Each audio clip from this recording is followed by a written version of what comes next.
Big Sam's coming in here with a fish and a lockdown. Fly. Yuma's falling low. He loses the Aegis, but they get the team wipe. See Schofield. Whisper, he's in straight away though, gets the arena spear down, onward Fly. They have the tombstone to buy a little bit of safety here for the Medusa, but the Hex is there as soon as he comes out of it, refreshes pot, Echo's dropped down, that's beyond gone. And now with Fly surrounded, he's out of the game. They can't touch anyone. Buyback's not available here for the three of them. Jump ball from Analog, picks up another, GG is called. A recap of our action-packed day number 3, where we saw 4 teams qualify, 3 teams eliminated, and the action is not stopping by any means. We're on to our 4th and final day of the road to the international playoffs. I'm going to be your host, Nat T, for the first half of this day. In the panel, joining me is, of course, none other than Rhea. Hi. Fia. Hello. And Fly. Greetings. I like it. You guys are changing it up every morning. You know, you got to keep people on their toes, Fly. Yeah, this is a fresh morning, It really a fresh is. greeting. It's going to be a super exciting day. We have a lot ahead of us, and, you know, some dreams are going to be crushed today, and others get to live on. Yeah, with the way that this format is, it feels like every series has such high stakes, such close teams as well, everything being pushed as far as you possibly can for it. We're breaking records left and right, game lengths as well, being one of the longest TIs we've had in a very, very long time. I mean, people cannot be disappointed so far. There's been such good games, long games, and a lot of versatility as well with these teams as well. So, and there's been a lot of upsets too. Like, everything you want from a TI, it's been delivering. All right, well, let's see just exactly these upsets you're talking about. We're going to see our Swiss bracket because 3 days, you know, there's a lot that it can lead towards. And the biggest ones are that we saw Extreme Gaming qualify, Nemesis unfortunately eliminated. But yesterday, the big ones, Tidebound, BB Team, they got their hands onto a slot at the International as well. Meanwhile, we had to say goodbye to Na'Vi and Boom. And the elimination round, I want to take a closer look at that one, I feel, because not only the game quality, but it's also what's to come for today and how we finished yesterday, Rhea, that heroic up against Yakuto 2-0. These guys waited for me to go to sleep, and then they picked Meepo 2 times. It was not fair. It was not right. Yeah, I mean, I want to know more about that game, right? Because it was late in the evening. Heroic had played earlier that day, Yakuto Brothers as well, and then they just come in and they meet with them. Yeah, it was, I mean, I watched the first game in bed on my phone and I missed the second game. But I think Yakuto Brothers, they should have been aware of this. Yuma's Meepo is like, he's played this hero over 1,000 times. It's like his favorite hero by far. If you're playing as a team, a Meepo team, you do not pick heroes that Meepo obliterates. Like 2 times in a row, they took this Bane and Undying, which are terrible against him, and then they pick it again in the second game without banning the hero. And I don't understand the thought process allowing this to go through. It's so devastating. I think he died like once or twice. I mean, it was the freest game ever. Is this my chance to just keep talking about the hero? No, I also want to ask Fly a little bit too, because I mean, ex-teammate in Yuma, and I mean, everyone's aware of the Meepo, but you probably know it a little bit better than most. I mean, first of all, I'm really happy for Yuma because I think it's been a dream of his to be able to play Meepo at TI. I mean, and basically getting to the international through playing Meepo is an amazing feat. So I'm really happy for him. And I think he always said that a lot of the Chinese teams have less experience against Meepo. So it looks like yesterday they managed to abuse that, and it didn't seem like Yakuto had a good answer. So it's great to see, man. I'm really happy for him. Yeah, double whammy for Yuma that making it into the top 8 alongside BB Team, XG, and Tidebound. So far, we have 4 out of our top 8. And, you know, heroic, yesterday, it was a long night. A lot of people might not have been tuning in, but we did actually get to catch up with them just after they got that glorious victory. Hello, I am here with KJ from Heroic, who just won that fantastic series. First of all, that's 8 wins in a row for you guys now without dropping a map. Confidence must be very high in the team. Yeah, we are very happy. When you win, it's easier to keep winning, so I hope we keep doing that. Indeed, near into the playoffs now as well. You guys have quite an unusual hero pool, picking Pudge and Meepo and stuff like that.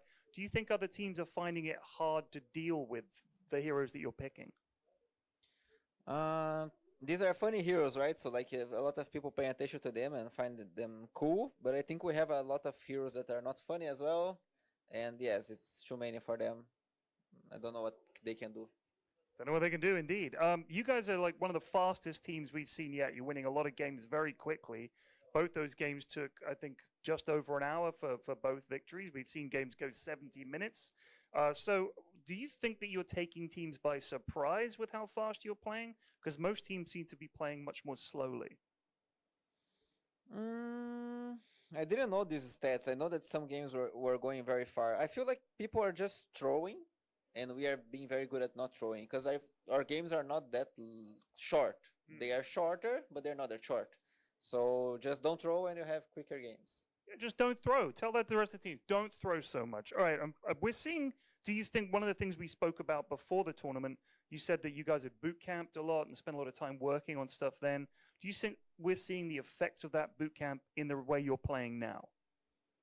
Yeah, for sure. Like the effects of the whole year and working until now. But yeah, this boot camp was a lot of days and a lot of work. And I think everyone got very confident here. We could work just on our mental because we knew that the DotA part was concluded very well. So yeah, we came very confident, and we still are very confident without losing for 8 games in a row. That's good. That is good. Well, we can't wait to see more of you. I'm sure the fans are enjoying watching you. Thank you, KJ, and back to the panel. It's definitely always a pleasure to watch Heroic, to get to hear their players talk as well. At the conclusion of EWC, they were really disappointed with their result. They felt like there was so much more in the tank, and I feel like here at the road to the International and continuing on into TI, we're going to be seeing so much more of that. And maybe the reason, Ray, is they just weren't picking enough Meepo. They weren't picking Meepo in the right situation. Oh my god, I get to keep talking about Meepo. That's awesome. Yes, So I something feel like that's really you're cool about this hero, hold on one second. Really cool about this hero is that they there's been a long trend for a long time where Meepo players That one. Yep. we're just buying like this diffusal blade first time or something, but now we've gone back again. We're picking up the Dragon Lance again into the diffusal blade. It's giving them really nice stats, and then back in the day you had to buy Blink on Meepo to achieve anything. Now you're able to just go Dragon Lance, diffusal blade into an Ags, because the Ags lets you fling a Meepo. So if you watched Yuma play, you would see him fling one Meepo towards an enemy and then poof the stack of Meepos to the Meepo he flung, so therefore you don't need a Blink Dagger. It's awesome. It's so cool. This hero is wicked sick. I hope Satanic picks it today. Please.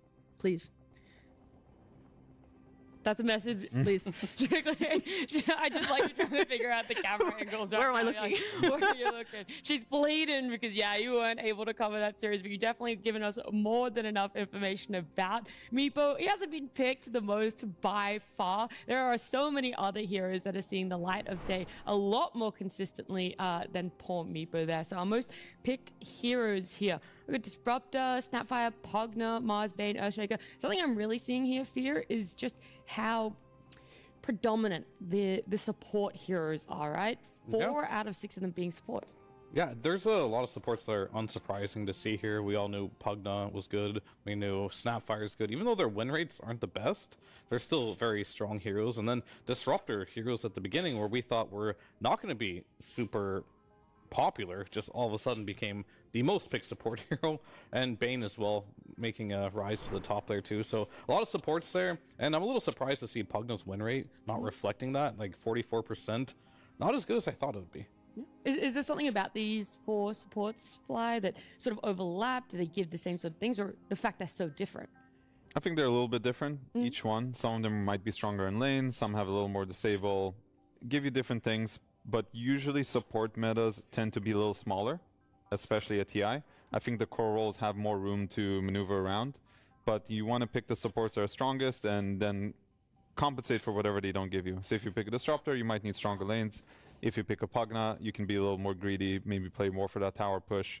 So it doesn't surprise me at all. I think every TI you're going to end up with a pool of like 5 to 6 quote-unquote OP support heroes, and you're just going to keep contesting those heroes. Okay, you just got to keep rotating through them all. And we can also have a look at our most contested, because I'm very curious to see if it is the same lineup of heroes. Well, Earthshaker is the only one that we're seeing overlap there, but otherwise, yeah, it is more on the side of those cores, right? The Beast, Nature's Prophet, Nagasiren, Marcy, and Puck. And the Nagasiren is the big question mark. It's being banned so much, yet the games that we're seeing it aren't succeeding at all. Yeah, I mean, I wish I saw this win rate of the hero because I only saw it twice and it lost both those games. So I'm curious on how the other 6 games went. But I think Naga is a hero that is very hard to pull off. It's a very difficult hero. And I think Beast, this is a hero that you just generally have a very annoying time playing against, so it's easier to ban. That's why we see as the most banned hero. And same with Nature's Prophet. Like, if you have a good NP player, you can see this hero really pop off, but there are a lot of games where I see NPN where I'm just like, I don't understand why this hero is so contested, because it can be exploited very easily. I've seen on support role, it looked mid. Some players aren't the best carry players with it as well, and it also doesn't look the greatest, so there's no real auto-win hero, this TI, which is really good to see, that there isn't a must-ban hero, because it's very balanced. Yeah, I want to circle back to the Naga Siren for you, saying you're pretty much seeing it lose most games that you're watching. It's 50%, so it's got 4 wins, 4 losses. It means that there's some other teams out there that are making it work, or the inverse rare where maybe some other teams just haven't figured out a way to deal with it like the rest. That, or you have a hero that's so banned that the only teams letting it through are ones that have actually really prepared a response to Naga. So honestly, her having a 50% win rate there is like, is indicative that she's stupid broken. She is still good, actually. Yeah, so that's what I feel like. I like it. That's a nice way to look at it. And you have those most picked and most contested, and they're not really too much of an overlap. And it makes you wonder just how many heroes are left out there that are completely uncontested. So those that have not been picked, have not been banned, and it's My boy Clinks. I was gonna say, it's really not too surprising, is it, Fia? Is there anything? I'm a little surprised there's been no Arc Warden, to be honest with you. Okay. I have seen like resurgence, like the mid Arc Warden going for the Ags with the silence. Some players like it, BZM for example.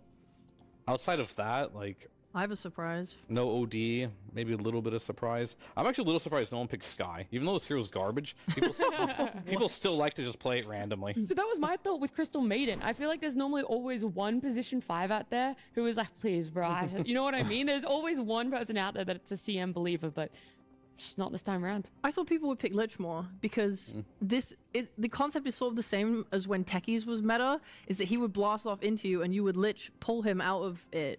And I feel like you could do the same with Marcy, because she has she's all physical damage, which Frosty will be good against, and when she rebounds you can just pull her. Like, I don't know how effective it is. I don't know if the hero's just booty, but I would have thought that theoretically he seems okay.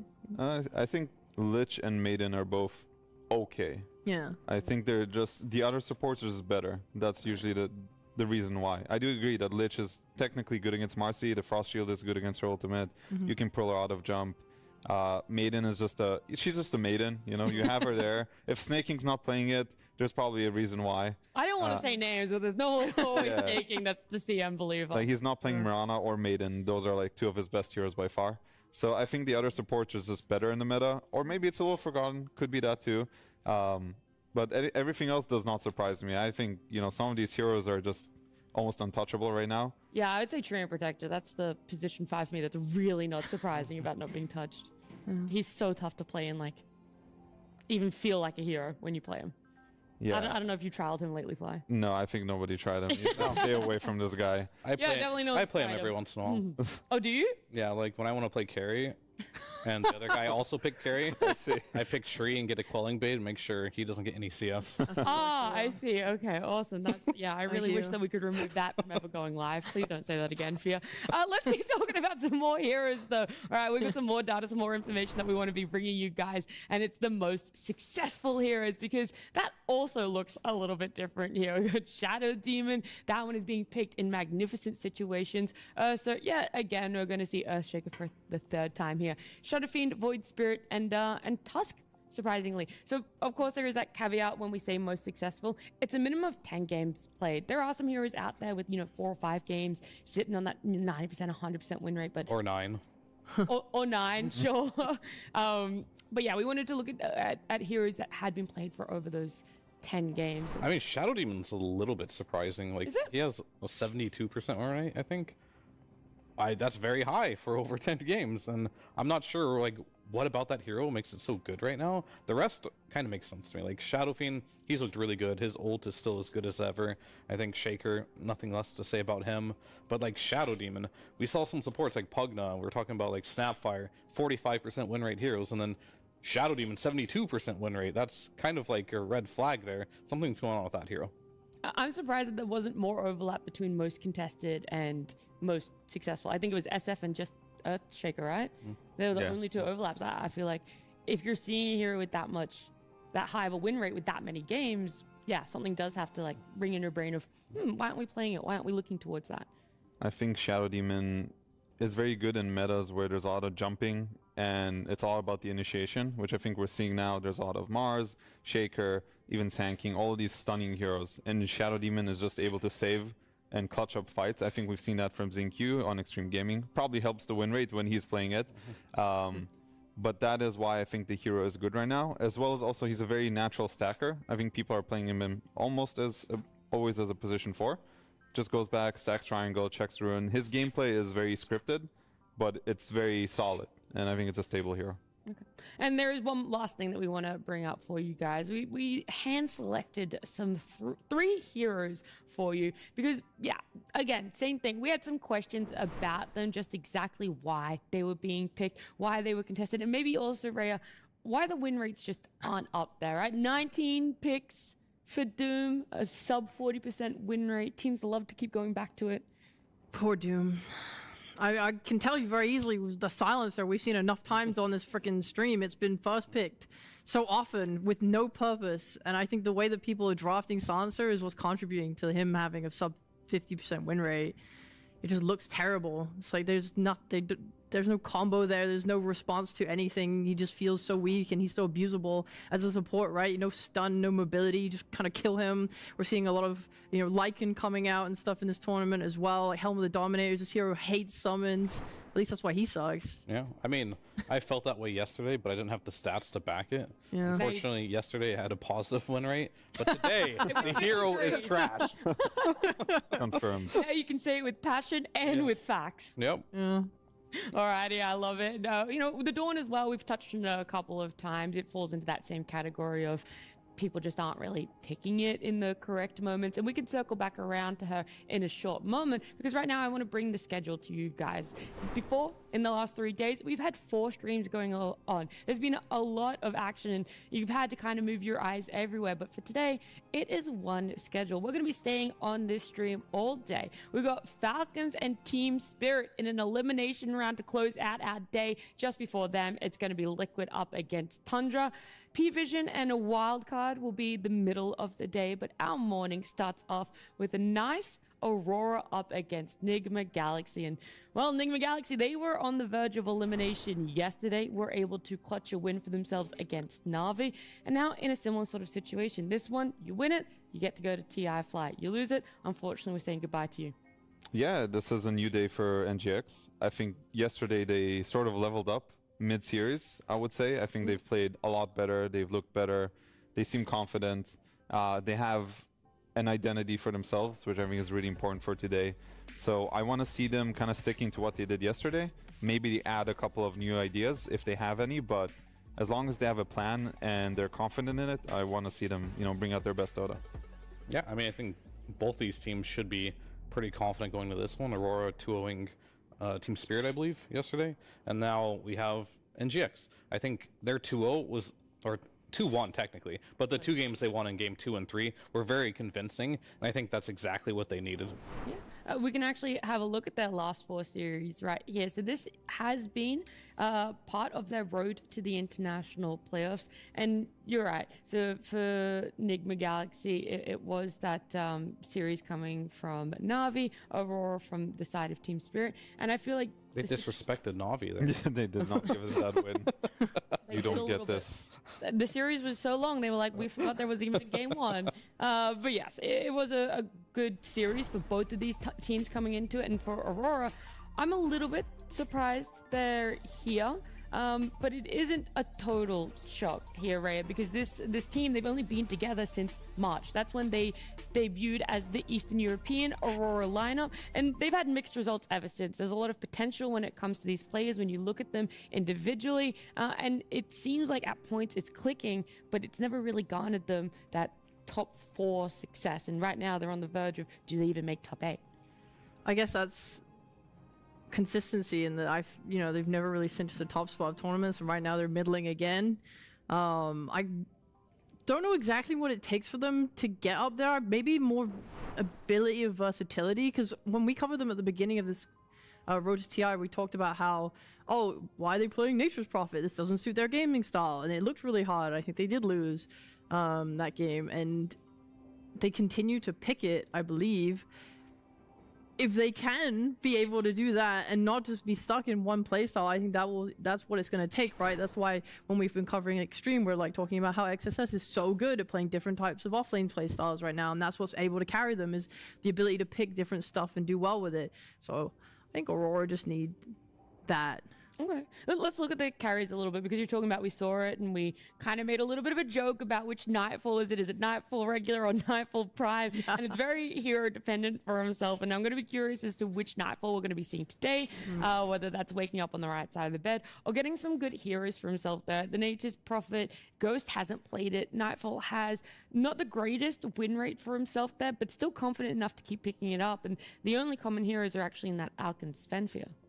Yeah, I think when I look at Nightfall, I try to be as respectful as I can, because I actually really think he's a good carry player, but I think he plays low skill carries by that. I mean, like, he plays heroes like Abaddon, Alchemist, Ursa, like these heroes that can get out of jail very easily. He stays away from, honestly, like the Nature's Prophet, Morphling, these kind of like higher skill carries, because he likes to just get in there and have a very safe, reliable way of getting out. And I think him playing very tanky heroes fits his playstyle incredibly well. So if he does stick to these Svens, Alchemists, and these Abaddon type heroes, that's Nightfall Prime to me. But if he goes outside of that comfort zone and plays more of these squishy heroes that require a little bit more finesse, I think that's where the team starts to struggle a bit. Okay. And then on the side of supports as well, that's something that I think is really important to bring up. Not only just the support hero pool, because we're seeing Enigma Galaxy with quite a lot of unique heroes there, but also, are they willing to play these supports that have started to be more contested fly, have slightly higher win rates? Yeah, I think Mira, I've seen him play Shadow Demon the last couple of games, so it's definitely up in his wheelhouse. And they do share some common heroes between Omar and Mira, and I'm pretty sure Omar also plays Shadow Demon. So that's one hero that I'm looking to be more contested in this specific series for both these players. All right. Anything else you guys would love to see come out? I think a lot of Enigma Galaxy fans at home might be like, Lone Druid, right? 100% win rate for them. I'd love to see it because I love the hero, but I want to see it in the right game. Of course. I do want to see more from Kiyotaka, especially his Shadow Fiend. Like, this is a hero that he was so good on, and they used to first pick it. I'm down for them to do that again, and hopefully going into this one, they haven't lost confidence in that hero in particular, and especially Kiyotaka playing these early phase Shadow Fiends and Pox. Like, he is not afraid to pick his hero early, and this tournament, he hasn't been doing it as much as I'd like him to. Alrighty, well, game 1 for elimination here is happening. Enigma Galaxy are up against Aurora. Draft is underway. Yeah, really suck standards from Aurora. Nagasari, Nature's Prophet, Beastmaster, Marcy, and for Enigma Galaxy, with their bands leading into it, Abaddon, Shadow Demon, Disruptor leaves open that Earthshaker. Is this a core Earthshaker on the side of Enigma Galaxy? Is it most likely just plunked straight onto Sumail and we see it mid? I'd say most likely. I feel like Shaker looks by far the strongest when he's on core. Yeah. I'm fine with it in off lane as well. But yeah, Sumail's Cool. most likely. Got my Shadow Fiend. Congratulations, Fear. Happy Thank you. birthday. My birthday. Happy birthday. Happy birthday, Fio. Thank you, guys. I think... Happy birthday, Fly. Thank you. Shaker... In yesterday's games from Aurora, I'm pretty sure Shaker, they left it in a pool against some other team and they were able to beat it. So I'm not surprised to see them leave Shaker again. They definitely have some kind of idea of how to play against the hero. because the hero is a bit slow. He really becomes stronger the later the game goes, and he needs time. He's not the best hero at, say, for example, contesting Wisdom Runes as some of the other mid laners. He wants to go and echo an Ancient stack unless some kill comes naturally. So maybe there's a way they're going to exploit that. We do see Shadow Demon being banned in the first phase, which I think is good, because definitely Aurora has been looking good with the Shadow Demon. I think they should have banned Shadow Fiend over Disruptor. I know Disruptor is a good hero right now and Aurora does play it, but I think Shadow Fiend is a much stronger response to a Shaker than some Disruptor, you know? So I think both teams got something that they're happy with, and now it's just building on top of this, just like we talked about yesterday. They have a good foundation to work with for both sides. I think Aurora is going to look into a Mars for themselves. I think Toronto Tokyo has been playing a good Mars from what I've seen, and it fits really well with Shadow Fiend. We've seen this combo multiple times now, so I'm sure they're eyeing that for the 16-17 pick, and they're probably going to pick some casual support here that's left.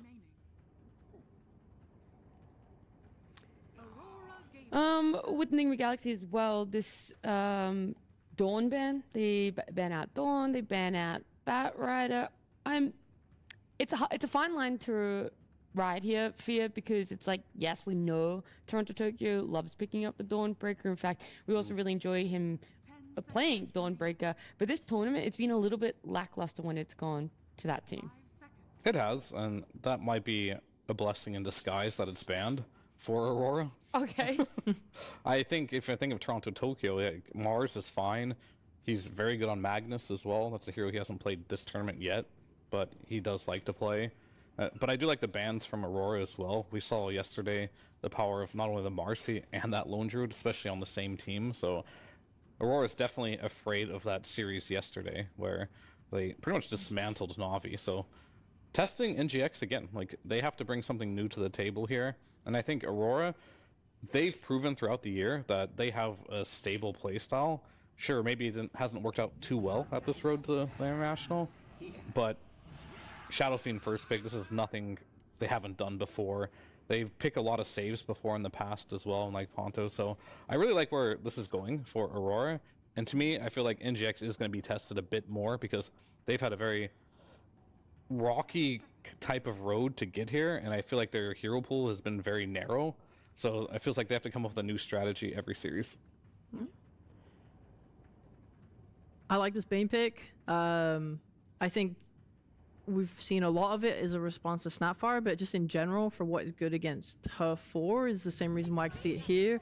You have a support who's so good at trading, and as a result makes it very easy for them to go to the triangle area and contest it. Since you're playing as Shaker, probably core, I think it's really important for Aurora to either be able to contest that or sentry it, block the camps, and be annoying in that way. So I really like the Bane. This is a test here. I mean, they picked the two most popular supports that have the lowest win rate. Pugna and Snapfire are most picked, right? But their win rates were very low. Sub 50%. Are they low in the most picked supports or low out of all supports? They are the most picked supports, but they don't have a 50% or higher win rate. Whereas Bane, I think, had 53% win rate, was still most picked. Here we go, it's 55. Was it 55? Right there? Oh, okay. I Bane. can't. Sorry, I don't have my glasses on. That's okay. Snapfire is 44, so you were right about that one. Sub 50%. I mean, so was Pugna. He was like also down there. So Yep, I also know my glasses. overrated supports is what I'm getting at. 41.7. There you go. I read it for you. Well, here's another good, nice thing for Bane. They, like Fly said, they're probably looking at that Mars combo with SF, and now you have a nice Bane Nightmare set up for the spear. Yeah, I think now they have to, Aurora has to consider Lycan, because NGX has been playing a lot of Lycan, and when you see Bane, you see Shadow Fiend, Lycan becomes pretty good. I know it's not specifically good against Mars, because you cannot run in the arena, you know, you're like a dog who's stuck in a cage, basically. So I would still consider this support a little more carefully, something that is not super exploitable by Lycan. And they go Venge, so they've covered it, basically. They considered the fact, and now NGX has to pivot I'm not sure what else does Noob have here. Or maybe they can also pick Ghost's hero, but again, a lot of offlaners are just banned. Alright, Noob's gonna play Shaker. I forgot, this guy is actually a good Shaker. He used to be a mid laner. Yeah. And I totally forgot that he plays this, but I like this pivot because I think the offlane pool is pretty small right now. I didn't see something obvious for him to pick, but this Invoker's been looking good with the Dominator. Yeah, and this is something Samil played yesterday, right? Into the Shadow Fiend. So it's a matchup he's very confident in. With the Shaker, it makes sense they have the Sunstrike set up too. And they're just going to save Ghost for the later pick. I'm very curious though on Nightfall, what he's going to respond with. Like I said, I really want to see him play heroes that are very frontline, tanky. And it's not so much that that's all he can play, it's just the way that the mid laner plays for this team. He's going to be this spellcasting, flashy, usually farm heavy on Kiyotaka. So Nightfall usually needs to be some type of initiation and frontline. Do you feel like he's going to be a little bit dissuaded from picking that archetype of a hero when they have the Mars? His thinking is, oh, this Mars can be the initiator, and this Mars can be the one that's tanking a lot. Maybe, but just the data shows for me that Nightfall playing melee strength tanky guy, good. Good.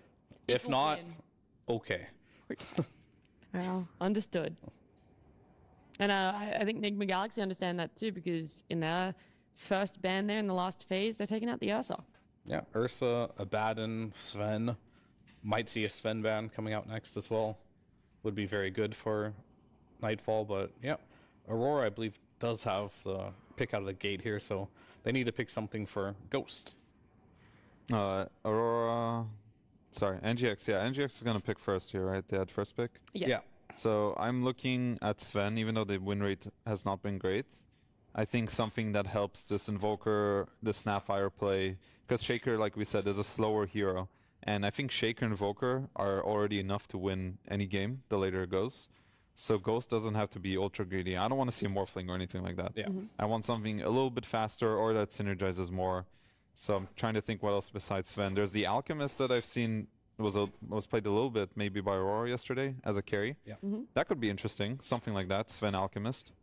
I mean, if they ban one and take the other, that also cuts into Nightfall's hero pool as well. True. Yeah, looks like Aurora is banning a similar idea with Dragonite and Void, both heroes who have some kind of disable that plays well with Invoker. So they're thinking similarly. We'll see what Ghost wants to pull out. I know he has a good Sven, and the Alchemist is a bit more of a question mark for me, but I think that kind of hero is great. And then, like you said, that's something Aurora could be looking at as well. I think it would also fit their lineup well because Shadow Fiend and these heroes enjoy having more frontliners, more heroes with stun, so they can deal the damage. Yeah, I definitely like the idea of either ban Alk or take Alk with the Sven ban, because those are two heroes I think Aurora really want. And if you steal one and ban the other, I think they're going to have to dig a little bit to find another hero that can do what they want. And I'm not sure what that hero is off the top of my head, which means it's going to be more of a niche pick. There is just double checking. There is no chance ever for an SF flex, right? To save. Not when Nightfall's Not on for your team. Nightfall. Okay, yeah, I'm good. I'm dancing on my screen right now. I was going to say they do go for the Alk. The difference is... They're just going to pick Sven now. I was going to say they actually ban that Medusa. They still leave Sven in the pool. They leave it very open. I mean, they could go Lifestealer too if they really want. True. But why? I mean, I was literally watching Sven out-man fight a Lifestealer this patch. It was very sad. Yeah, that one was... I mean, the Abyssal Blade pickup was very smart. Yeah, I feel like I was mostly on the Abyssal. But yeah, I And think they also had a Sven's Shadow solid. Demon. There were a lot of different things that really helped true. out the fight. I mean, Sven's Shadow just Demon- better than Lifestealer this patch. Yeah. I think that's just a fair thing to Yeah, say. it's more about the supporting cast that really helped with that matchup. Being a melee hero in this lane seems sad though. Shaker, Snapfire with the potential for Sunstrikes on top. There's a lot of kill threat. Oh, they go for Carry Doom. I mean, that's good for Alchemist, I guess, and Pugno. So, I mean, I suppose... Low win rate hero, guys. That's- Yeah, they lost. Just call it. The numbers aren't adding up. Not favoring it. How do you guys favor that overall last pick Doom for Aurora? It does hit that melee. Yeah, he plays it. It's fine. Hypothetically good in this game. I prefer a stable like Sven pick, but I can see the angle of why they thought this was better. Just Doom the Alchemist, and he just dies. He can't regen, so that's good. He is a frontliner. Nightfall can play. I'm not sad about the pick. It does make sense. Okay, not sad about it, but not as hyped as if it had been a Sven. Just think Sven would have been slightly better. That's all. But this is still a good pick. Yeah. Does it win you over at all, Fly, or are you really liking what Enigma Galaxy have? I think both teams have a solid idea of what they want to do. I think this game could go either way. I'm not feeling like something too big either way. I think a lot of it will come down to the mid lane and how they play around it. I think Ench has a very good opening this game to pressure mid. But if it happens the other way around, where Invoker gets ahead of the Helm of the Dom, takes mid tower, bullies the Shadow Fiend, then I would favor NGX. Otherwise, I would favor Aurora. So just for the sake of choosing someone, I will go with Aurora this game, but I think it can go either way. Okay, so you're looking at that mid lane. You also said that both these teams have like solid ideas. What are those ideas when it comes to these drafts? I think they've just complemented their heroes well. Okay. They made a Shadow Fiend draft. They made it work with Mars, and now another sort of like melee guy that goes in front. Same for the Invoker. You have an Alchemist that can go in for you. You have the Shaker that they can play for with like the later timings. So their heroes make sense together, and I like what both teams have done. And of course, my hype girl Rhea. Oh, let's go.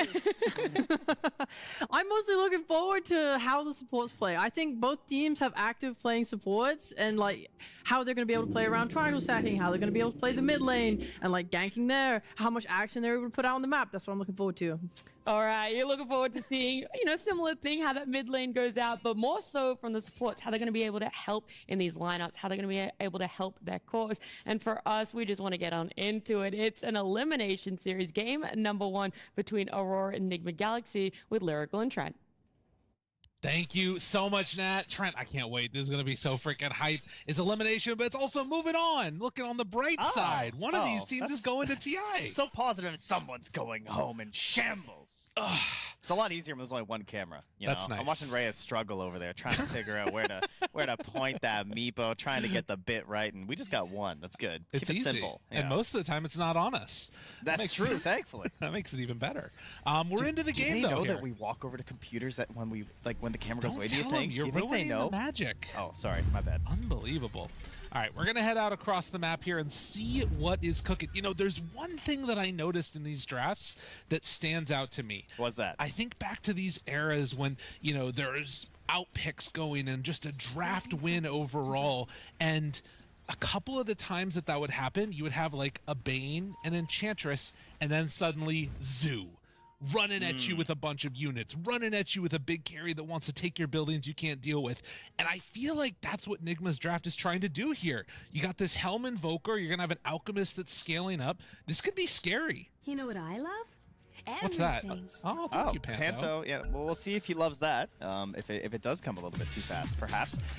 We got to see a little bit of an Invoker from no one who played a ton of Invoker yesterday. Yeah. But he was consistently going the Quas route, the agent, of the Corvix, I believe it was, right? But we have Galaron here. We have the Exort-based Invoker here for Sumail, so that'll be a little bit different for us. Now that being said, we actually barely ever even saw the Ice Wall use. At least in the games we cast from no one. So.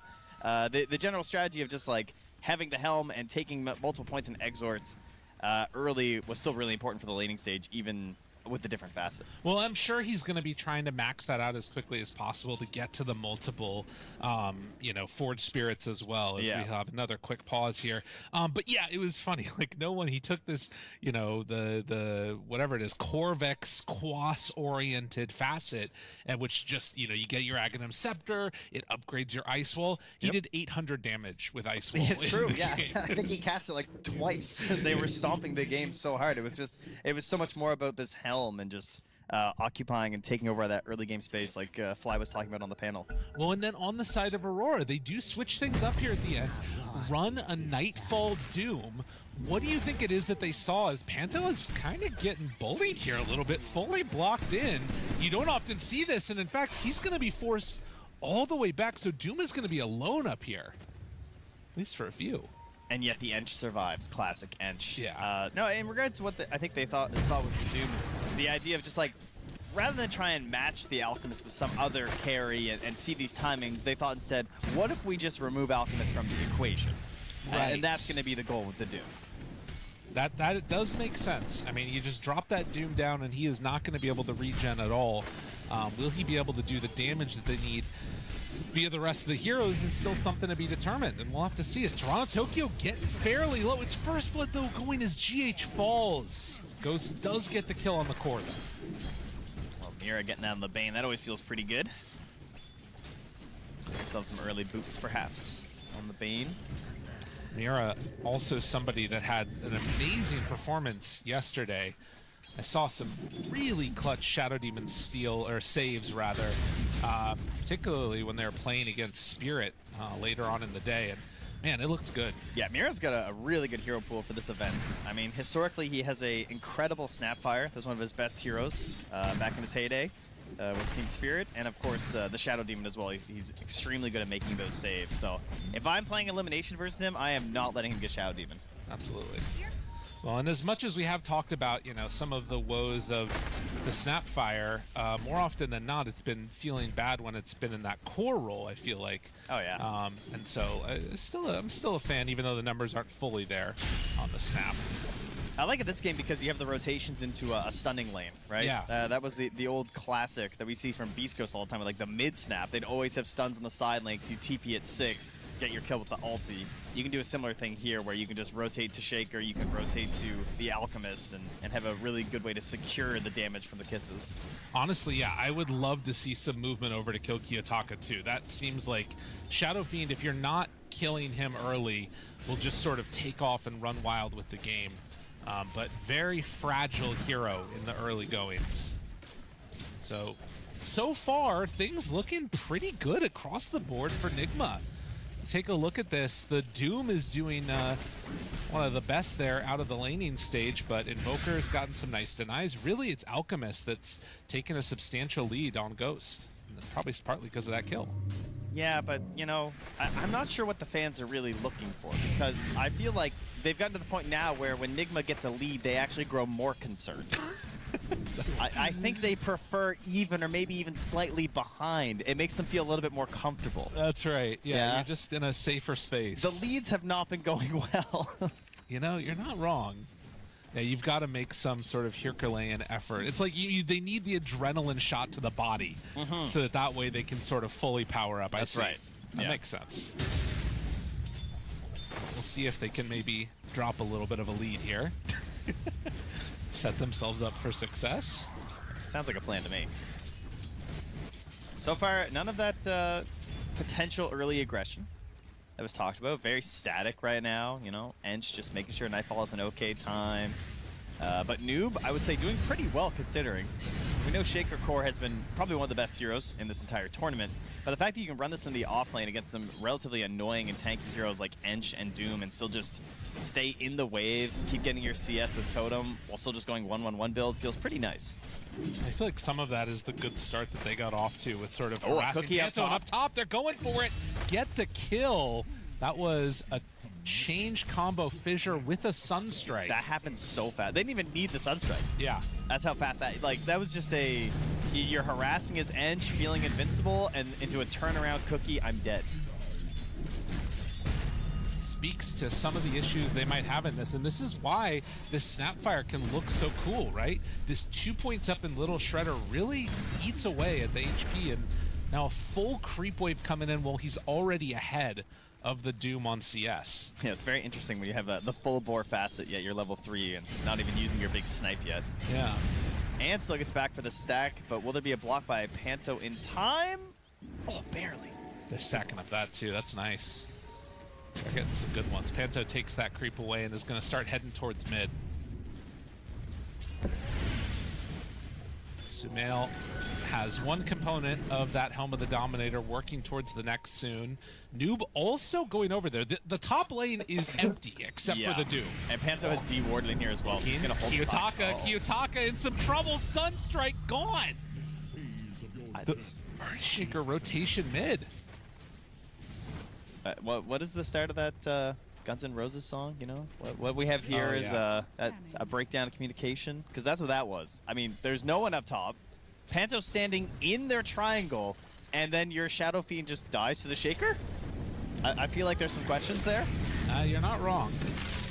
has the cookie at the ready. Omar could save if he needed to, but was looking to see if there was a turnaround potential. Yeah, that, I mean, that looked like vintage, you know? We're talking about Enigma Galaxy going to the late stages, the Shadow Fiend rotations mid with the Shaker, but now Sumail, a miss on one race, Kiyotaka only hitting 2 of them, and Sumail is fine. Omar was also trying to TP somewhere up there, but got whacked by Nightfall, so that got canceled. Having to play a little bit safe now and staying back. Noob steps forward. Nightfall tries to lay into Omar. Are there any rotations possible here? It doesn't really look like it, honestly. So Noob is going to be bullied all the way back off the tower, and if they get that tower done early, Kiyotaka, Mira, they're right on top of GH. Tornado off the mark. There's just so much pressure. Yeah. Mid and top. Like, that catapult is just swinging. It is taking this entire tower down, and then it falls with time to contest the Wisdom Shrine. They're going in. I mean, this is crazy. Well, the fissure. Is it enough time? Oh, it's close. Yep, he's going to get there. What a hero. That is so nice. This is why you pick Earthshaker, everybody. That's it right there. All right, well, very well played there, but a bit of a Pyrrhic victory after immediately losing your tower, so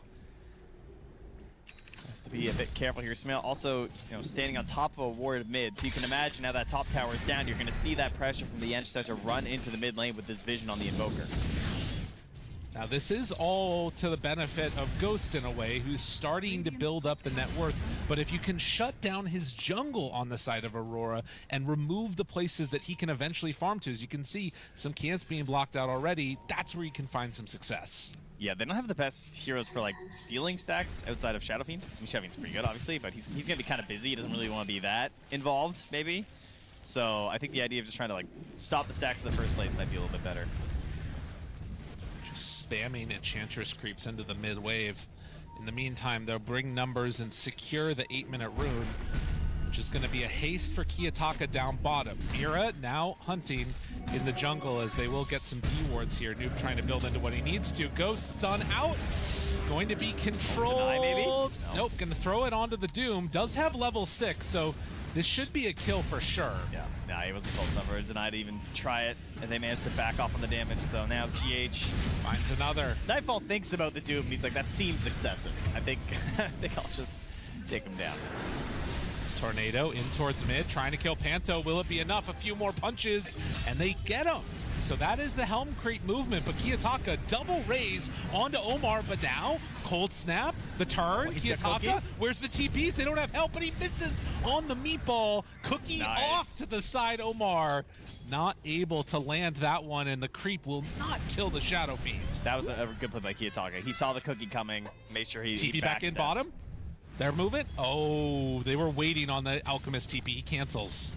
I mean, I think GH is dead. Yeah. No way out of that one. Although, I think Noob is going to try and keep this tower alive now because of that.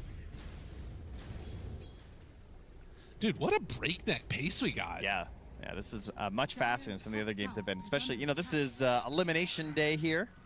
So, starting in Game 1. Flying out here with both teams. Not playing super passive or anything, as now they're back on to Noob here in that bottom lane, talking about saving that tower. I don't know. Someone might need to save him. All surrounded. He does still have Echo. And with Ghost moving in, they're actually going to try and turn this. Echo used. Toronto Tokyo low, and Toronto Tokyo dead. Just an absolute slugger of a match going on here, and will end up stunning himself on the Alchemist. Mira is just everywhere on this Bane. All right, nice save. Puts a lot of gold into the pocket. That Earthshaker, who of course is at one of the weaker points in his game right now, sitting on just phase, null, bracer, working your way towards that blink dagger. You need a little bit of help to get there from your teammates. So the way that I'm thinking about this, and correct me if I'm wrong, is that there's like this early pressure coming from the Enchantress, but eventually when you get that blink dagger on Earthshaker, that's when Nigma are going to be trying to play a little bit more aggressively, or are they just going to be trying to dodge away considering how it started? Oh no, I think certainly they'll be getting aggressive. They'll start trying to pressure towers themselves with this Invoker. Like as he stacks up in the levels, he's got his Helm Creep. They're gonna try and get like stuns into kisses, and while they're doing that, Shaker's just gonna be lurking. And if you ever try and make the big turnaround play, you bring the defense. That's when you want to go in with the Shaker, you know? Okay. But there's also the idea of like, we just need to make space for Alex. They don't have to go too crazy. Okay. Well, a Nightmare pulls him back in, the cookie out, more kisses landing, Mira dead. And threatening any movement. The Galaxy gonna match the aggression coming from Aurora as they take the mid tower now. Man, the Invoker really complements these two supports very nicely. Like, he's providing these bodies as they pressure the towers. Pugna's got this ability to just blast the tower down with Nether Blast, and then you have your Snapfire who's just threatening the whole time of like, I have stuns from these creeps from the Invoker that I can cookie them onto you, which he's doing consistently, and if I ever hit it, you're getting hit by the kisses too. Yeah, will happen. So this is the response instead by Aurora, is that they're going to try and pressure these side lane towers. This is hoping to maybe like slow down some of the pace of the Alchemist, threaten him so that he's not as comfortable going down to those Ancients again. But it's still going to require an actual like positioning and staying power from Aurora down here, which might be hard to dedicate. Smoke up with 4. Sumail, the only hero in the direction that they're going. Blink Dagger also not done for Toronto Tokyo, interestingly enough. And they will go for the arena hit and kill onto Omar. But we're probably hoping for a bigger target there. Yeah, I think Sumail will be very happy with that considering his current positioning. Kiyotaka, Noob, in a little bit of... I mean, he knows about the Invis rune, though. Or at least he should. Oh, all right, yeah. He's just going to walk away as the fissure is out. He's slowed. Oh, the tree blocked him. Else. Yeah, I thought he could keep going a little bit further, but... Nice deny. GH. Trying to get his level 6. Still just stuck at 5 right now. Shadow Fiend is still over here. And doesn't have TP for 15. I mean, they scanned him. Did they know he's down here still? There's no way. Okay, so Shadow Fiend will get away with one there. But a Radiant stun, 13 minutes. Also a very quick Blink Dagger done on Mars. It's also ready for Noob here too. So yeah, we got a pretty strong timing right now. They're gonna let Alec farm it up for a little bit, and they're gonna try and start moving up towards Sumail and his Croaker here. So we're gonna try a little bit of Cold Snap, Tornado, Tendrils, all trying to bait TPs in so that Noob can crush some fools. Not at full HP right now on Noob as they spot Nightfall. They thought he was going over to the creep camp, but he's actually right by the tower. Do have the setup for it if they want. Waiting, back behind. There it is. Echo out with the Croaker. It is more than enough, but Mira over to the side will find one. Omar passes over the Nightmare and now trying to back away, but the grip is there, immediately broken. This is falling apart for Aurora. Toronto Tokyo also doesn't have Arena. Yeah, no, he does. He does ready have to go. it back up again. He's just deciding he doesn't want to use it. Okay. I was a little worried for Enigma there, I gotta say. Like, without the Alec and then diving that deep, but the cancel on the grip was huge. So, I kind of thought they were going to try and get that kill, at least start it without having to use the kisses. Once they commit the kisses, though, it's kind of scary in terms of a potential turnaround. Now they're ready to turn. Look at this, though. The Fissure up the high ground from Noob hits 2. That is not a Radiant Ward. Yeah, I guess they just thought that there weren't up there and he was grabbing a creep wave or something, but Sumail is dead now because of it. Whoops. And Noob's just like, wow, really glad I didn't go up there, huh? It's not the place to be. Oh, that guy, you're probably thinking, wow, didn't he just buy a Radiance on that hero? How does he have a Blink already? Well, that's Alchemist, and he hit some giant stacks. Now, nice though... Cookie. Oh. Tokyo's still living. Oh, if they had a Sunstrike. Yeah, Alk is starting to become a bit of an issue. That is a scary situation here. Let's see, the Sunstrike's at 475 now, where he's good.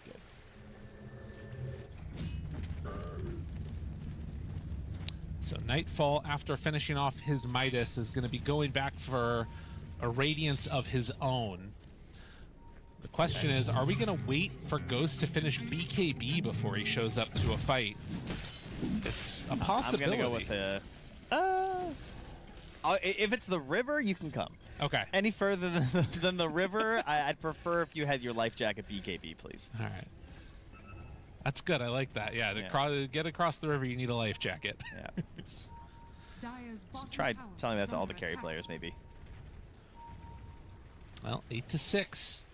16 minutes in. Showing on mid lane. The Earthshaker. And with Radiant Stun, our Aurora gonna try and amp up the tempo now. Looks like there's something brewing down bottom. Oh, this is a good find on Nightfall. And they get him. Nightfall, oh, immediately found and killed. And keep in mind, this is a carry Doom, as they do also find Noob over in the river. He is going to be brought down. You know, Lyrical, it's never good when you have to remind people who the carry hero is. It's a bad sign for your game plan. I'm going to throw it out there. Yeah, it's looking a little sketch right now for Aurora. Nigma having all the answers in the world, and Toronto Tokyo just zips right by as a Ghost Alchemist passes over the top of him. Now, this is the part where we try to bring it back down to earth, right? Where we're like, well, it's only a 3K lead with an Alchemist, a classic caster line. I don't really know how true that is anymore. It doesn't feel like that anymore, you know? I mean, it is a 3K gold lead of an Alchemist, but I don't know how much. It doesn't feel as fraudulent as it used to, though. Whoa. Doom down. Yeah, I know what you mean. Yeah, it's... Ghost, Mira, Kitaka, we're partying on the Radiant side of the map over here.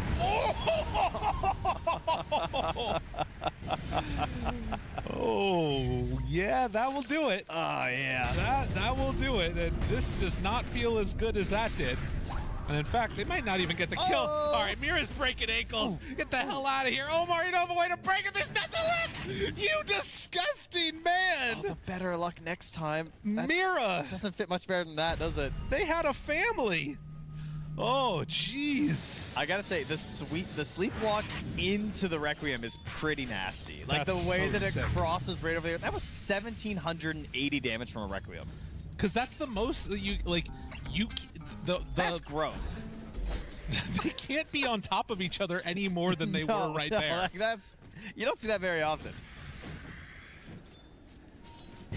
Oh, jeez. All right, just when we thought that things... I mean, now it's not a 3K gold lead anymore. Hulk blows up it's not. once. And I guess that's another point to make, is that we talk about how it is a carry Doom, but really it is a carry Shadow Fiend, you know? Yeah, that's true. He is playing that the more one style out of the mid. As, well, this is not a replay, folks. They're on Ghost again in the triangle. There is no Requiem this time, but he's still dead. How many units away was that from where he died before? Now, about one sleepwalk's worth, I would say. Yeah. Yeah. I mean, I don't know. I'm not sure. Look how much vision there is up top there as well for Aurora, you know what I mean? Like, they are controlling that space, recognizing that, hey, this is ours. They don't seem to be contesting this. In fact, they've just got ob sentries everywhere over there. Wow. Okay, well, that really changes the dynamic of this game with 2 deaths on Ghost. 19 minutes and all of the wind out of the sails of Nigma right now. Sumail underneath the ward. Not sure if this is going to end up translating into any kills. Mira is here, though, and if he steps on up, there's a decent chance that you could move on over here. This feels really bad because Sumail went for this BKB right away as well. Yeah. And, like, now you've just lost your carry twice, so you're trying to, like, force fights, but you also don't really want to, so he's still just waiting on this BKB from... Oh, they find Noob. Alchemist as well. Yeah, I mean, this Bane, dude, this Bane is doing it. Honestly, he's got grip still if he needs it, but I think that they can just get away with this one. Sumail thinking about poking his head in there, but thinks better. Well, Sumail's trying to game a little bit here. Panto, low but not dead yet. Sunstrike! He knew. All right, now he's after him, though. Kiyotaka, he's not done yet. Chasing, he's moving pretty quick and forces the BKB TP. Okay, space. Making space. 550 golds until Ghost's BKB, and they can actually try and get a little bit more aggressive with this Alchemist. Of course, that's if he doesn't die again here. Because the vision, they're on... Oh, they're going to take the easy one instead. Yeah. Spear back onto that tree. A couple raises done. They are just getting pulled apart. Like, the vision game and the way that they've been setting up these kills, Bane has been a menace. And now Toronto Tokyo finds GH. There's the spear back. Another death. What is that? That's 1, 2, 3, 4, 5, 6, 7 kills, I think, in a row? for Aurora or something? Yeah. Around there? It's out of hand here, folks. Yeah, this like, what is that? 7-8 minute window that we've thought that they were going to be able to get something going. It's all completely gone the way of Aurora. Yeah, you went Helm into BKB, and then your team lost 7 heroes. That feels terrible as a mid. Well, they do still manage to get a BKB on Ghost finally, and you know, there's something to be said for an Alacrity'd Alchemist with BKB punching people, but now Aurora also have some answers for that. It's a BKB done on Shadow Fiend. Yeah, and 21 minutes. There's also still a 9-seconder on the Mars, and Doom is just the recipe away, and already obviously very tanky, so his is probably the least important. 10 to 13, a 4,000 gold lead for Aurora. And meanwhile, we just have Mira like walking the edges of the map. Yeah. You know, all confident in his Bane. If I die, whatever. But if you're alone, my teammates are going to come and obliterate you all. He's going to walk into a very dangerous wave right now. Guys, are you there? I think he knows. Maybe he doesn't, though, you know? You know, he can't see anything. Voice, go. All right, this is... Be very quiet, Enigma. Don't say, oh my god. They got him. All right. This is what they were trying to do like 6 minutes ago. And then we got a little off the rails, but they're back. They're ready to push. Really well played by Aurora just to completely halt that timing in its tracks. And Aurora potentially looking for a fight. They are all converging down to the bottom lane. Toronto Tokyo first person in, actually the Wildwood Ripper is just playing really greedy up here. He is committing for that tower. Yeah, he's hoping that they're going to go to kill him, and he actually they got TP's him. out. They got Ghost. Ghost in TP. trouble. BKB needs to run away. The stun will be there, but does he have friends? BKB reaction from Toronto Tokyo. They're going to let him die. They couldn't have stopped it if they wanted it to. Not another one. Not another one. Felt the wind from the spear. It was coming. Kiyotaka. Oh no. Oh no! You can see it all on the face right there of Noob. Everywhere you walk, Aurora are set up and prepared and killing you. They need to stop going up that set of stairs. It has not gone well for them. You're right. It's that set of stairs. It's and the they're triangle. Ancients. They just need to stay away. I mean, look at this. Look at Kiyotaka. He knows where he's going to go. Look at that TP on the mini-map to run down where Noob is going to be. Yeah. Recognize, oh, they're going to go through the twin gate. I'm just going to head up there. Well, this was supposed to be Enigma's Roche, I would say. But that is obviously not going to be happening anymore. Aurora looking so good. Just one step ahead consistently. And this is a 6K lead versus an Alchemist. There, that's the line again. That very nice, very We've been doing that for like a decade or something, I think. It has been a decade, yeah. I think they left Roche's banner in the pit, but, you know, that's fine. Oh, it's a fairy fire, excuse me. We're good, don't worry. So bots for the Invoker. And at this point, I'm not exactly sure what the game plan is. You know, things have gone poorly for Enigma. You know, famously, you know, a lower bracket. Oh, yeah. Early game, maybe, is the other one of that phrase. You know, maybe the early game's just not for them. Maybe they're a late game team. Well, they're definitely going to try and push to late game. Because at this point, trying to win fights at this stage is very difficult. They do force out an arena here. And with the Aegis in hand, could try and make a concerted effort to shut down all the rest of these tier 2 towers here. Nightfall, is he going to see that Fisher?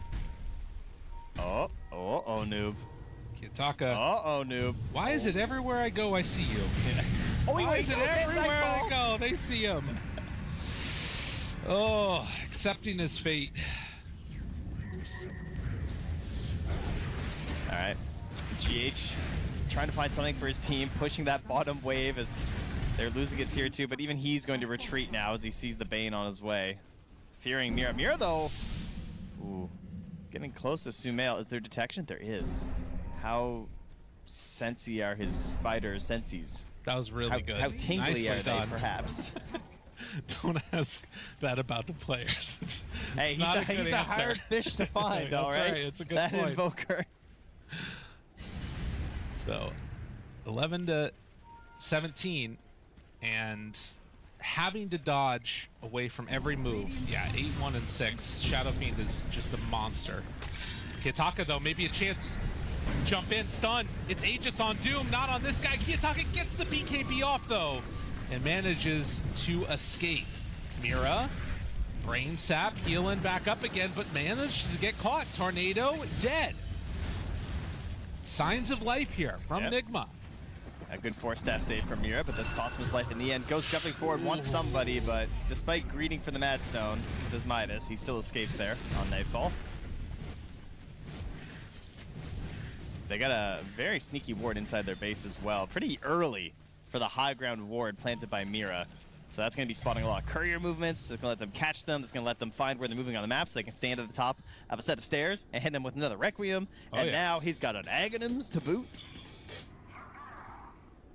I mean, they are hitting hard right now on the Aurora gaming lineup. This feels like a mid-Shadow Fiend. Like, the way he's been swagging out this game, this is vintage SF. This is not these position 1 SFs of the modern day.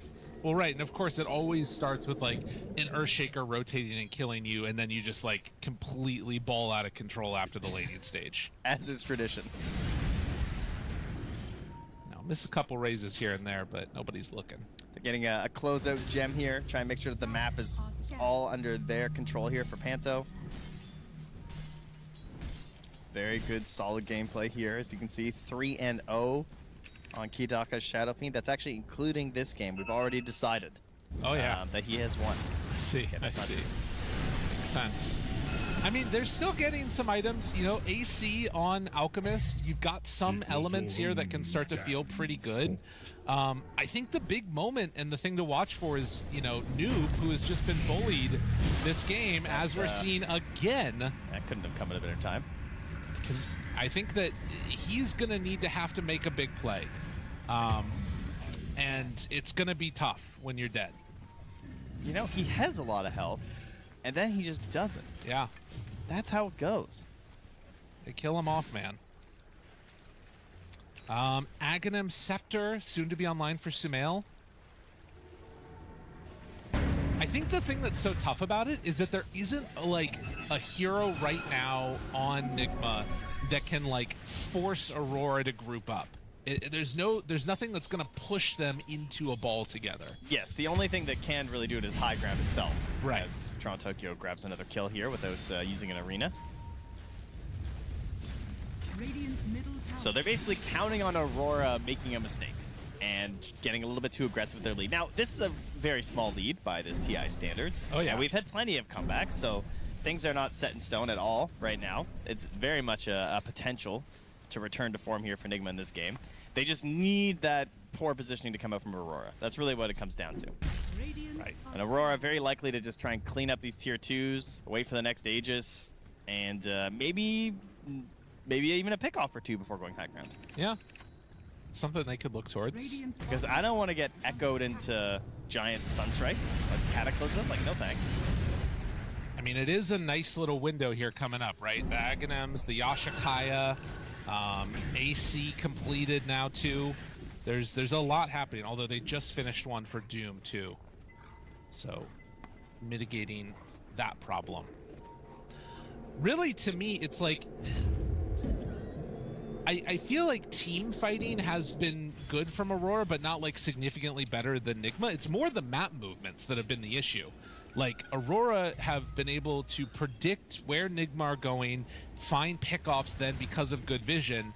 If it just gets down to a team fight, I could see some potential for Nigma to play it better. Yeah, they're already predicting the movement that Nigma are currently drawing on the map.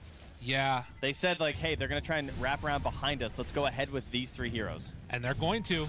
Mira breaks it. Ghost. They're going to try and find him now. Has to back away. And Toronto Tokyo Arena's nothing. Oh. Thought he was going to be able to find Sumail there, but was not the case. Arena down. Maybe an opportunity here for Enigma. Was that just because of how his smoke popped, I'm guessing?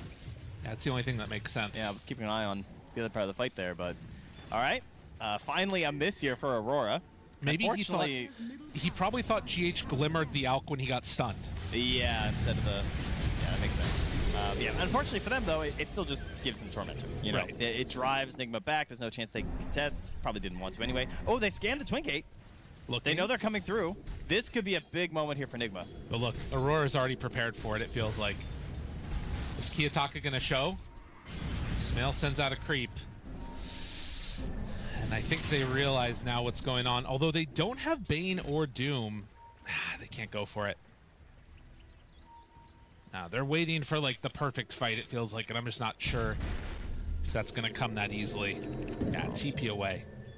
Well, Commander Croker and his Forge Spirits will just keep pushing the wave in.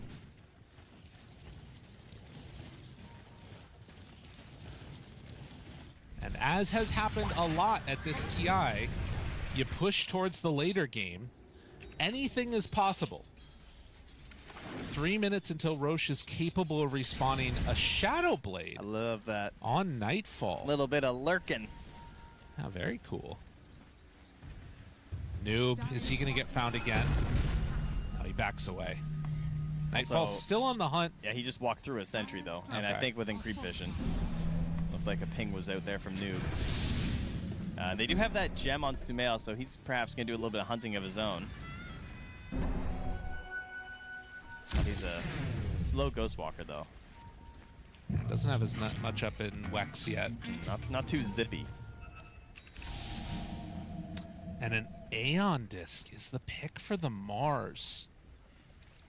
We've got about a minute until the Roche spawn here. We have seen a pretty big increase in the number of Aeons picked. Oh, yeah, 100%. Been a big item this tournament.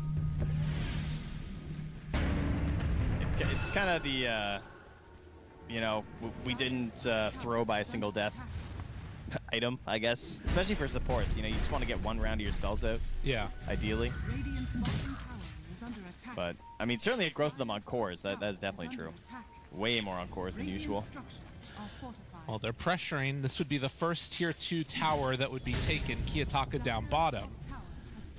And it looks like they are trying to commit fully for this and taking it out. So tier 2 tower taken. No ward up on this high ground. Toronto Tokyo in towards mid. Sees the acid spray down. Not seeing anything else yet. I mean, we have 8-second BKBs on the Alk and the Invoker still. We have a Basher, so he's going to roll the dice until he gets his Abyssal up. That could be a big change for them potentially in these engagements. We have a Refresher now done for the Shadow Fiend as he starts poking at the Roche. And how far are they going to go here on Enigma? Are they just going to start? Okay, they were considering attacking the top tower with Toronto Tokyo blink away. Gets some separation. Ghost jumps forward, finds him. Doom onto Noob right at the start of this fight. And this one feels very tough to make work. Ghost is still punching Nightfall, realizes that's not going to work. Now, they do end up losing Noob. He has buyback if they want to use it, but I think this fight is just over. Yeah. Man, Doom has been such a clutch pick for them. Yeah, Nightfall's been doing extremely well in this. He knows his job, you know? Yeah. Did really well in his lane. He's consistently getting the good Dooms. He's scouting out with the Shadow Blade, and he has ruined Noob's game. Yes. Like, from the lane to the middle game, and now heading into the later parts of it, he's just not getting to play some DotA.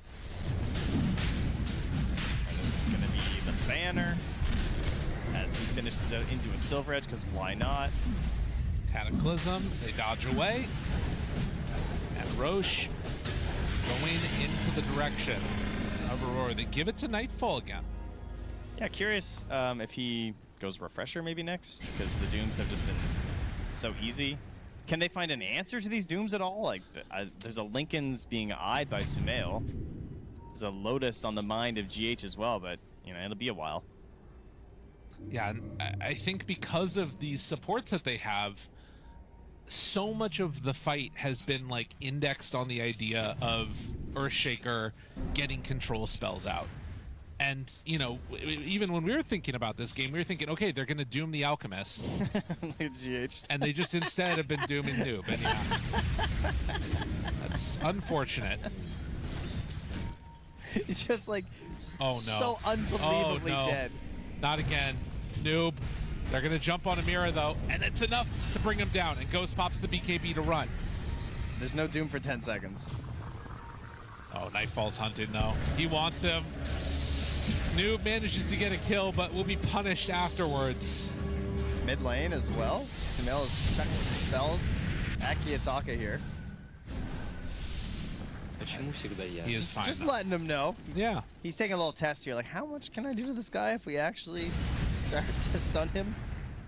All right, Lincoln's done. Abyssal Blade done. Ghost is back to the most farmed hero in the game and can hit very hard.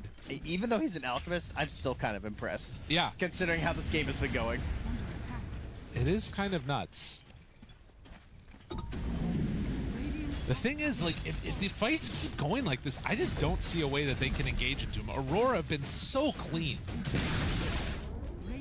Listen, if there's anything I've learned from reading about ancient history or Doom on Lincoln's. Nailed it. Or watching funny videos about ancient history, it's Okay. that no matter what the numbers are in any battle, all you had to do was tactically retreat and then pincer around them, and nothing seemed to matter, and it worked every single time. That's that a what I thing? learned from Hannibal. Yeah, that's Okay. all he did. He just did it constantly. I And they like would that. just be like, they're retreating, and they charge in, and then they get collapsed on, and they all die. So obviously, Dude, these generals Kuro, are a fraud. they were major frauds. But you know who's not a fraud is Kuro. Yeah, Because he's not playing Trent. That's right. He's read history. No. But he trains them. Okay, He I trains them, see. okay? He teaches them this. And he says, remember, you know, when you're down 11K and it seems like Kiyotaka is the king of the world, just let them come in. Yeah. Let them, and then pincer all at once. I see. The pincer will come. We're waiting for the pincer. Toronto Tokyo jumps in, arena down, catches onto two, but there's the BKB out. Kiyotaka deletes Omar. Sumail going to ghost walk away. The tactical retreat. I'm it waiting is. for the pincer. They're retreating. Sumail, he's found. The arena gets caught. Oh, he's speared to the side, but he's actually living for now. Cataclysm combination. It's not enough. The BKB second salvo. Ghost now trying to hit. Manages to find a bash, though. Oh, Kiyotaka, they're on the hunt, wanting this kill desperately, and they do manage to get it. He's hitting the Aegis target now, though, so that's not great, but they do manage to kill him off still. Ethereal dodges away. Ghost in trouble. They have infinite BKBs, apparently. Omar trying to get back into the base. This is a dieback for him. Noob could still chase if he wants, but there's nothing left in the tank. Okay. Signs of life. It's still into the favor of Aurora, but they bleed. They do indeed. Not by much though. Like No. 300 gold does put a a big dieback on the snap. That's not great. But some XP over to the Radiant. Maybe some next round of items here. Aegis is now gone, so the high ground push is probably not going to happen from Aurora.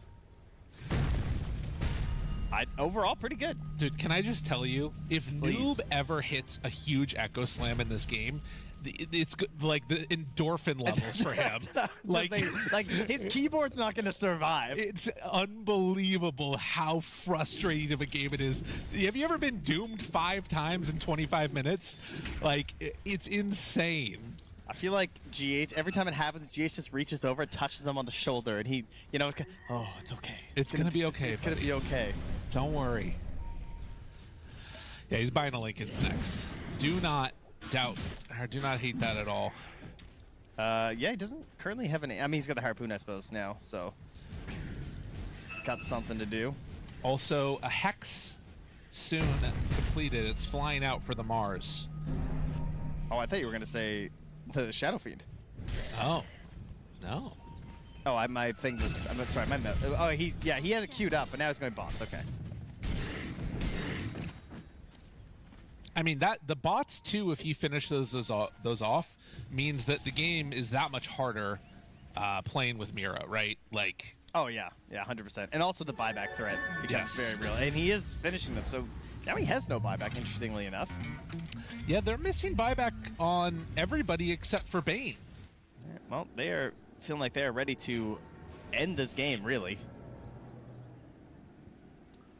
Feast of Souls grants cast speed too. The talent for the Shadow Fiend, and has the bots 2 done. Is this going to be a Tormentor for Nigma, it looks like? Or are they trying It's an to interesting one. get out on the map and find a kill? It will be theirs, yeah. Maybe they're hoping to catch someone coming to prep for it, but yeah, I mean, it spawns up. They're all here. Maybe they're hoping that that's where Aurora was going to go for it, like you said. And Yeah. I mean, Actually, yeah, they they're are coming to the over Twin here. Gate. Are they coming through? Panto? No? No. Oh, Nightfall's over this way. Now they know. Okay. Yeah, they get the Tormentor, so Sumail picks that one up for himself. That's the Forge Spear, right? Yeah, okay. Yeah, that one's kind of cool, actually. Cataclysm?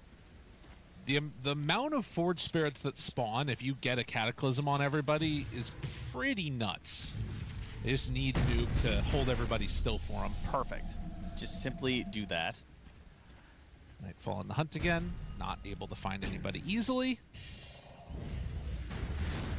And as has been the case in this tournament so far, we're at 40 minutes and looking to go later. And nobody knows what's going to happen. Yeah. It's, still feels like it can go either way for sure. Aurora with a solid lead, but, you know, you heard KJ being interviewed saying, you know, we don't throw. Yeah. That's how they've won 8 games in a row. They get these leads, they don't throw. Sumail doing his best not to throw. He's going to throw. Jumps Myers up in, the air. gets the Abyssal Blade. There's the Doom down. Got him caught already. No escape for Ghost. And that is a rough hero to lose. Jumps in, second arena. Finds the connection onto GH, but now Sumail turns. He can't right-click through it. Oh, 2 dead. Big arena use. Yeah, not even close for a buyback here. Tier 2s are all gone. Like, this can easily sweep for 2 racks here. Jumps in, Echo, Cataclysm, big damage isn't enough. No, Kiyotaka, he lives. They pass over a Lotus to boot, and now Sumail is in further trouble. He's gonna get arena to the side. They pull him back in with a harpoon. Sumail cooking right into Kiyotaka's death. Oh, it's way too much. They're gonna buy back en masse and try and stop the pain. Oh, another 4-step. But there is no stop to this train. It just keeps on rolling through them. 4-step your buddy out, Sproink back on Panto. Very nicely done.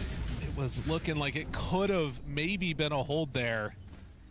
I mean, at the very least, they do hold high ground. They've not lost buildings yet, but they're losing so much net worth. Toronto Tokyo, he's hungry. They find him here. Tornado lift up, Nightfall Doom, got him. Ooh, grab him. Another salvo, another one. The Lotus coming just a bit too late. And Nightfall moves on in to make sure that the job is finished. As they glimmer, it is not gonna matter. Oh man, 24,000 gold leave, and Aurora trying to close this one out here. I mean, Kiyotaka's just pushing in bottom while holding these bots too as well. Like, you can't really threaten here. Another arena. Toronto Tokyo finds the jump onto GH Ghost onto him though. They want to get some retribution, but look at the Aeon Disc and the walk away. Do they have enough to keep him alive? The grip onto Ghost. They get the cookie to break it. Ghost, the turn, needs a batch, finds it. Maybe an opportunity. Ghost hits onto Night. He just doesn't do enough damage, man. He just tickles. He needs Alacrity. They need Cataclysm. They need something. He's Four losing his staffs. ulti. It's not happening. And Kiyotaka, 6-2 and 18 right now. Back on the high ground. He's had enough. He's getting out of there. Wow, this is truly the heroic methodology. Do not throw. Yeah. 26K. There's no wave. Let's just back, guys. It's the right move. I mean, it makes sense. There is a dunk there, I suppose. Seems a little excessive. Yeah, I mean, I guess that's true. There's no buyback for timer on all 3 of the heroes. And it's just like an Auk without ulti at the point when they were retreating. But understanding the danger. I mean, they've seen enough games, I suppose, right? It's true enough. I mean, Shaker here is going for the Lincolns, but I almost feel like you just need to go like big, all-out, like refresher or something, you know?